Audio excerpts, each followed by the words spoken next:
Okay, thank you. तो जैसे ये लूप वाला जो कंसेप्ट हमने लिखा था। लिखना पड़ेगा। हेलो। तो लूप का हाँ ये सर। जो कंसेप्ट था कि मैंने ये स्टार्ट किया और ये एंड किया। ओके।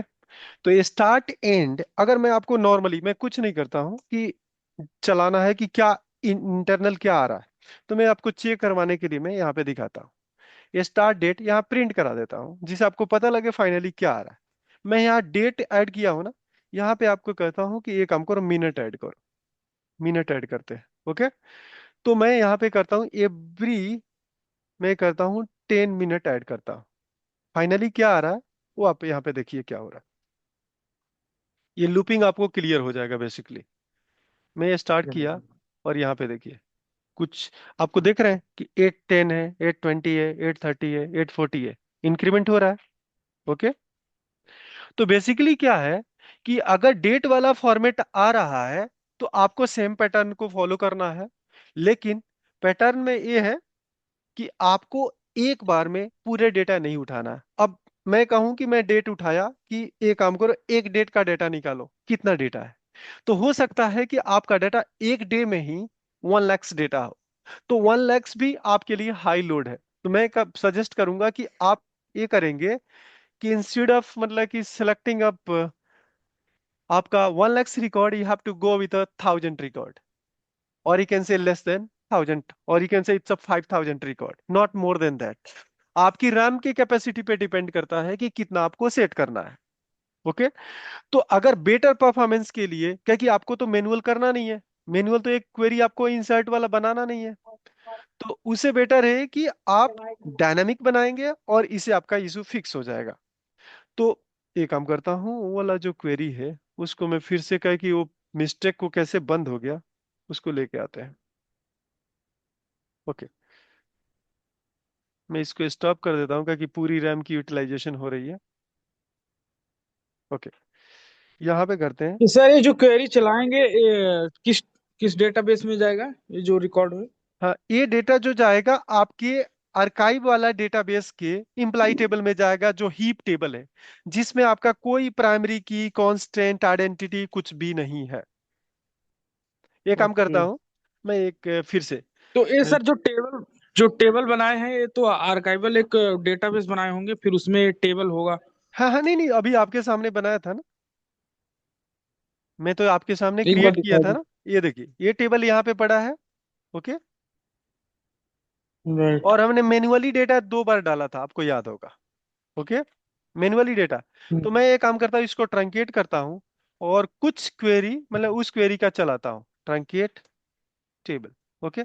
इसको ट्रंकेट कर दिया आपने कहाँ से, आर्काइवल वाला टेबल से।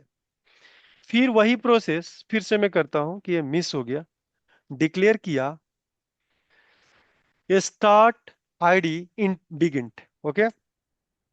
और ये भी डाटा टाइप किस पे डिपेंड करता है ये बताइए। ये वाला भी डाटा टाइप, क्योंकि आपको कैप्चर करना इस टेबल का आईडी। ओके। तो जो डेटा टाइप आपके टेबल में होगा वही सेम डेटा टाइप आप कंसीडर करेंगे। ओके। तो मैं एग्जांपल के लिए मैं सोर्स डेटाबेस को चेक करूंगा। मेरा सोर्स डेटाबेस पेरोल है और इसका डेटा टाइप जो है इंटीजर है, तो इट मींस कि इंटीजर भी सफिशियंट है हमारे काम को करने के लिए। इंटीजर ले लिया, स्टार्ट। दूसरा वेरिएबल मैंने कर दिया एंड आईडी। ओके। ये भी ले लिया। इससे कैलकुलेट करूंगा सोर्स टेबल से। आप कहां पे बैठे हैं, इस आर्काइवल में, ये टारगेट आर्काइव डेटाबेस के अंदर बैठे हैं। तो यहाँ पे डेटाबेस का नेम आपको मेंशन करना पड़ेगा, यही आपका फुल्ली क्वालिफाइड नेम आपको मेंशन करना पड़ेगा। डेटाबेस, सॉरी, डॉट आपका एस्कीमा नेम, आपका एस्कीमा बाय डिफॉल्ट डीबीओ है। और इसकी आपका स्टार्ट आईडी कैलकुलेट करना है, तो यहां पे करूंगा मैं मीन आईडी। और मीन आईडी को कैप्चर करके किस वेरिएबल में डालूंगा, इसके अंदर। दूसरा स्टेप करता हूं कि आपका एंड आईडी निकालूंगा और इसमें से मैक्स आईडी कैलकुलेट करके इसमें डंप कर दूंगा। फाइनली मेरा स्टार्ट और एंड पॉइंट मुझे निकल गया। ओके। इस वेरिएबल को अगर चेक करेंगे तो आपको वैल्यू आ जाएगा जो मैंने पहले सेशन में बताया था। ओके। तो ये आपको मीन और मैक्स मिल गया। ओके। अगला करना है कि लूप आपको स्टार्ट करना है, रिपीटेशन करना है। तो मैं व्हाइल लूप स्टार्ट किया स्टार्ट से, और less than equal to last record तक मैंने कहा, एंड तक इसको बिगिन किया, इस लूप को बिगिन किया और एंड यहाँ पे कर दिया। ये जो मिनिमम ये काम करते हैं, पहले गवर्नेंस फिनिश करते हैं सेशन प्रकाश, और उसके बाद इसको कवर करते हैं। आपका नेटवर्क नहीं आ रहा, ठीक है।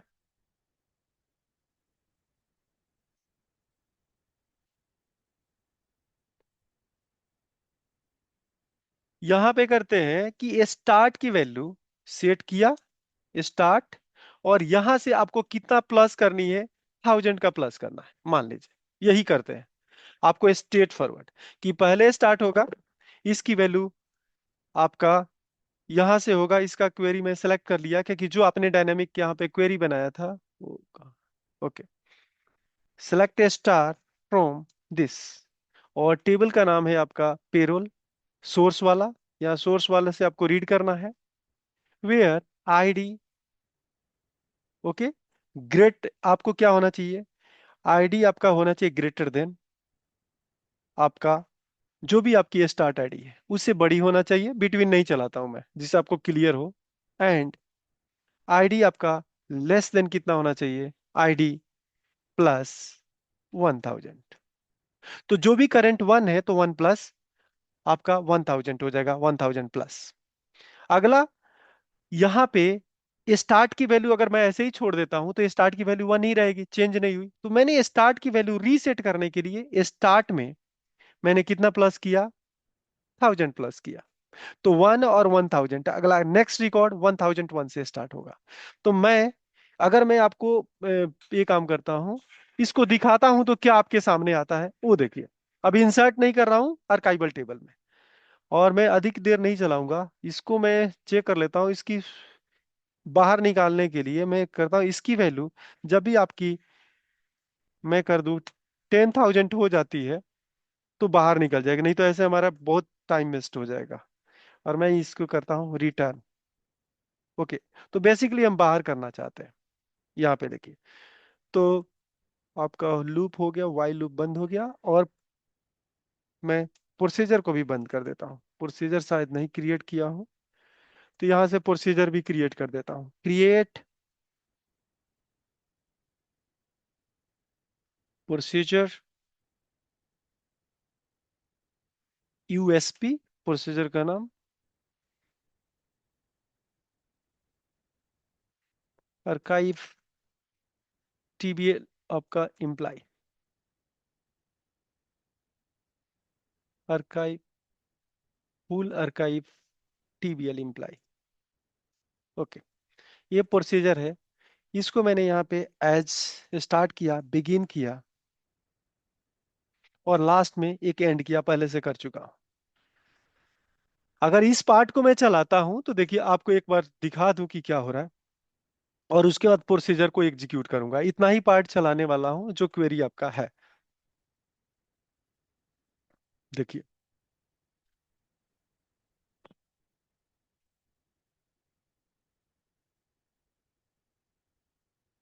एक और भी मैंने चेक गड़बड़ कर दिया, यहाँ पे लिखना था मुझे कि लेस देन इक्वल टू, यहां तक हो तभी मुझे चलना चाहिए, नहीं तो बाहर निकलना चाहिए। नहीं तो क्या होगा कि 1001 होगा और मैं 10,000 लगाया हूँ, 10,001 होना चाहिए बेसिकली। इसको रन कीजिए, देखिए ये कितनी बार चला, आप यहाँ पे देखिए। कुछ और लिख दिया क्या,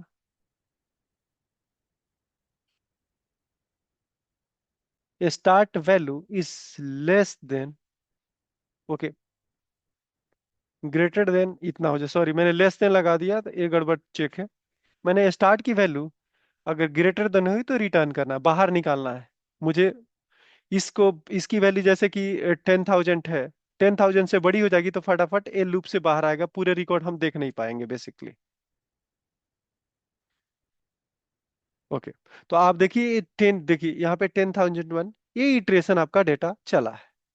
तो बेसिकली ये डेटा आ गया, लेकिन डेटा इंसर्ट कहीं डंपिंग नहीं हुआ। डंपिंग करने के लिए मेन टेबल आपका आर्काइव टेबल कहाँ है, इस डेटाबेस में है। और उस डेटाबेस में इंसर्ट करने के लिए फाइनली मैं क्या करूंगा, यहाँ पे ड्रैग एंड ड्रॉप किया और इस टेबल को उठा के यहाँ पे डायरेक्टली पेस्ट किया और यहाँ स्ट्रेट फॉरवर्ड इंसर्ट इनटू कर दिया। तो अब क्या होगा कि ये जहां तक कंडीशन आपने लिखा पूरा लिखा है, तो आपने रिमूव किया पूरा डेटा, जब तक लोड नहीं होगा ये चलता रहेगा।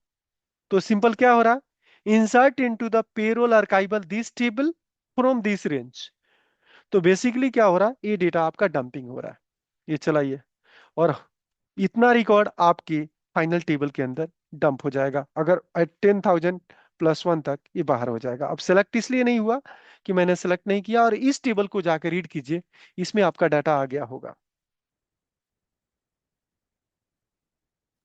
देखिए, डेटा आ गया है। सर जो क्वेरी हम चलाए हैं इस पे आर्काइव पे चलाए हैं ना क्वेरी।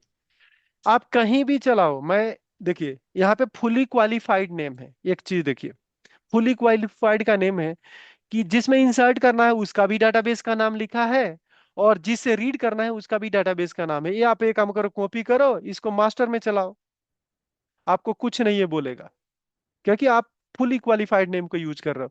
मैं ये काम करता हूं, अब इसकी डेटा हमें क्या करना है, अब फिर से डुप्लीकेट एंट्री करवाता हूँ। 10,000 नहीं, मैं इसको,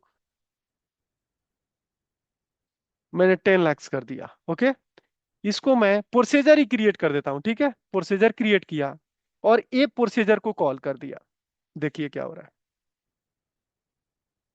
ये एग्जीक्यूशन होगा, और जो भी इस फाइनल टेबल के अंदर आप मास्टर में है, मास्टर से मतलब नहीं, अब डाटा आपका इंसर्ट हो गया। 10 lakhs रिकॉर्ड यहाँ पे, और पहले का 10,000, वो सारे इसके अंदर है।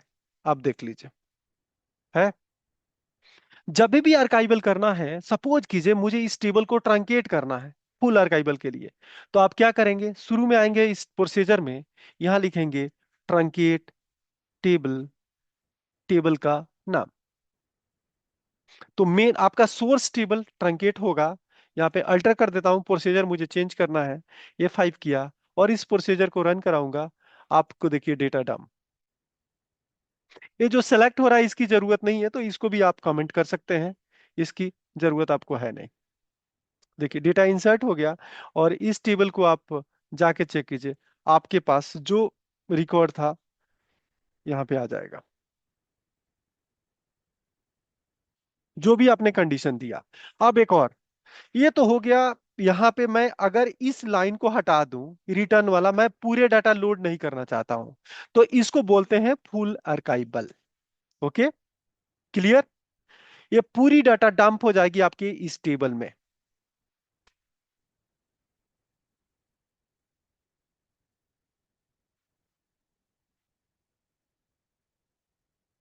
ठीक है, तो ये आपकी पूरी डाटा डंप हो गई। पार्शियली अगर कहूं तो मैं क्या कहूंगा, पार्शियली अगर मुझे पता है कि मुझे इस डेट के बाद का डाटा लोड करनी है, तो कैसे, एकदम आपको अब स्ट्रेट फॉरवर्ड हो जाएगा। इसी क्वेरी को कॉपी करना है, यहाँ पे पेस्ट करना है।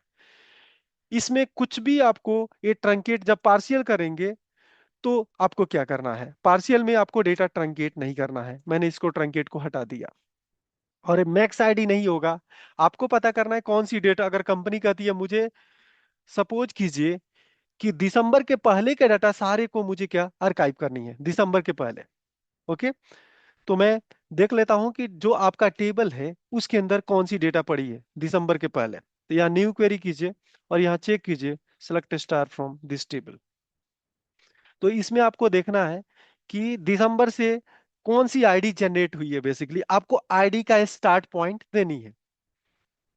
तो मैं यहाँ पे, अगर क्रिएट डेट है, यहाँ पे लिख देता हूँ वेयर क्रिएट डेट पे हम कंसीडर करना है कि दिसंबर के पहले का डाटा सारे डंप करना है।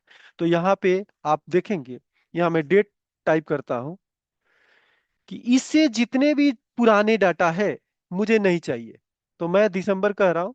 तो इट मीन्स कि आपका लास्ट, जैसे कि मैं कह रहा हूँ दिसंबर के पहले, मतलब 01, यहाँ इस फॉर्मेट में वाई वाई में लिखते हैं 2024 12/01। ठीक है, इससे लेस कहता हूं दिसंबर के पहले की डेटा मुझे डंप करनी है, तो इसकी हम निकालेंगे मैक्स आईडी। ओके, क्योंकि आईडी पे ही चलाना है, तो मुझे आईडी मिल गया, इसका मैक्स आईडी कितना है, इतना, यानी कि इसके पहले का पूरी डेटा डंप करनी है। तो अब देखिए प्रोसीजर में मुझे कितना चेंज करना है। ये स्टार्ट में निकालूंगा नहीं, डायरेक्ट स्टार्ट की वैल्यू वहां से कैलकुलेट करूंगा, यहां डाल दूंगा। अब ये आपका काम खत्म, इसकी जरूरत नहीं है। ये स्टार्ट मैंने यहां से किया, तो यानी डाटा इसके आगे स्टार्ट होने वाला है। तो स्टार्ट पॉइंट ये है, और एंड पॉइंट पूरी टेबल है। तो अब ये जो क्वेरी चलेगी 3950 से चलेगी, और टिल एंड, क्योंकि मैक्स आईडी मैंने निकाला। तो इस टेबल में ये दिसंबर के बाद वाली डेटा नहीं जाएगी। और दूसरा बात, डेटा तो चली गई मान लीजिए, लेकिन अगला प्रोसेस है कि जो डाटा आप इंसर्ट कर रहे हैं वो डेटा मेन टेबल से डिलीट करना भी है। तो ये आप कॉपी करेंगे, और जो डाटा वहां ले जा रहे हैं उस डेटा को यहाँ पे डिलीट भी करना है, तो ये भी चंकिंग करना है। तो डिलीट फ्रॉम दिस, और यही जो रेंज है जितने में वो इंसर्ट किया उसके बाद उसी को डिलीट किया। तो दोनों में ये वाली पॉइंट आपको ऐड करनी पड़ेगी कि डाटा चली गई और यहां से डाटा भी मूव हो गया। ये स्टेटमेंट में कोई दिक्कत, ये बताइए। मैं इसको अल्टर करता हूं, इसको कर देता हूं फुल, नहीं इसको करता हूं पार्शियल। इसको क्रिएट कर दिया नया प्रोसीजर, और इसको चलाऊंगा तो बेसिकली क्या होगा, ये वाले डेटा से, यहां से डेटा स्टार्ट होगी टिल एंड। पहले डेटा डंप होगी इसमें, आपका आर्काइव, आर्काइव टेबल में यहाँ डंप होगी इस डाटाबेस के इस टेबल में, यहां से रीड करेगी। और जब इंसर्ट हो जाएगी तो मेन टेबल से डाटा चंक में डिलीट होगी। जैसे कि मैंने कहा था कि 1 से 1000, 1000 से 2000, तो ऐसे डेटा डिलीट होगी तो आपके सर्वर पे लोड कम आएगा। नहीं तो वन गो में मैं कहूँ कि ये कुछ भी नहीं करूँ, यही कमांड अगर चला दूं, वन लाइनर, तभी भी काम हो जाएगा, लेकिन आपके सर्वर की, मतलब कि इंफ्रास्ट्रक्चर यूज होगी, और उसके बाद आगे कोई भी टास्क को नहीं करेगा। मैं कहे कि इसमें 11 लाख या 12 लाख रिकॉर्ड है, वन को मैं डाल दूंगा, और वन को मैं यहाँ डिलीट कमांड भी चला दूंगा। इसको लगाने की जरूरत नहीं है, प्रोसेस तो यही है। लेकिन आपको क्या करना है, इस प्रोसेस को स्प्लिट करके चलाना है। तो इसलिए मैं इस फिल्टर कंडीशन को यूज कर रहा हूं, इंसर्ट करने में भी और डिलीट करने में भी। क्लियर?